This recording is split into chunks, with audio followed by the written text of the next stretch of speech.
Reality ആണ്. ഇപ്പൊ എനിക്കുണ്ടായ ഒരു മോശം അനുഭവമാണ് ഇപ്പൊ ഞങ്ങളോട് ഷെയർ ചെയ്യുന്നത്. എനിക്ക് പറയാനുള്ളത് നിങ്ങളോടാണ്. അതായത് ഫൗണ്ടേഴ്സ്, ഓൺടർപ്രണേഴ്സ് അതുപോലെ ബിസിനസ് ഒക്കെ ചെയ്യുന്ന ആളുകളോട്. വേറൊന്നുമല്ല, സ്റ്റാഫിങ് നടത്തുന്ന സമയത്ത് നമ്മൾ വിചാരിക്കും എന്താണ് ഇവര് നമ്മളെ കൂടെ ഉണ്ടാവും എപ്പോഴും എല്ലാത്തിനും എന്ന് വിചാരിച്ചിട്ട് നമ്മൾ കൂടുതൽ ഫേവർ എന്ത് ചെയ്യും അവർക്ക് ചെയ്യും.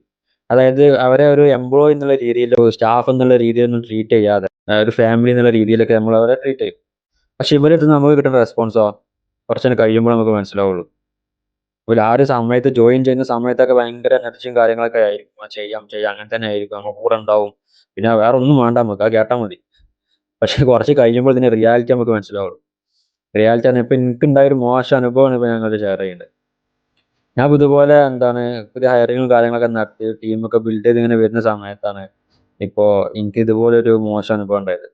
വേറൊന്നുമല്ല, ആ ഒരാള് എന്താണ് പെട്ടെന്ന് വന്നിട്ട് ഒരു ദിവസം പറയാണ്, "ഞാൻ ഇറങ്ങാണ്. എന്നെക്കൊണ്ട് കഴിയണില്ല." ആ രീതിയിലൊക്കെ സംസാരിക്കുക. "എന്നാ ആയിക്കോട്ടെ പൊയ്ക്കോ" എന്നുള്ള രീതിയിൽ ഞാനും പറഞ്ഞു. നമുക്കിപ്പോ ഇതുപോലെ പിടിച്ചിർത്താൻ പറ്റൂലല്ലോ. കാരണം നമുക്ക് ഈ ഒരാളില്ലെങ്കിൽ അടുത്തൊരാളെ നോക്കണം. ആസ് എ ഫൗണ്ടർ എന്ന ലെവലില് അല്ലെങ്കിൽ ഒരു എന്റർപ്രന്യൂർ എന്ന ലെവലില് അങ്ങനെ തന്നെയാണ് ഇതിന്റെ ജേർണി കണ്ടിന്യൂ ആയിട്ട് പോവാ. വിഷമമുള്ള കാര്യം എന്താന്ന് വെച്ചാല് നമ്മൾ അങ്ങനെയും ഫേവർ ചെയ്ത്ക്കാണ്ട് ട്രീറ്റ് ചെയ്യുന്ന ഈ വ്യക്തിയിൽ നിന്നൊക്കെ ആയിരിക്കും എന്തുണ്ടാവുക ഇങ്ങനത്തെ മോശം അനുഭവം ഉണ്ടാവുക. അത് നമുക്ക് ഭയങ്കരമായിട്ട് ഒരു ബാഡായിട്ട് നമ്മളെ മൈൻഡിനെ ഇങ്ങനെ ഒരു എന്താണ് ഡിസ്റ്റർബ് ചെയ്യും. പക്ഷെ അത് നോക്കി നിന്നിട്ട് കാര്യമില്ല. നമ്മൾ എന്ത് ചെയ്യണം?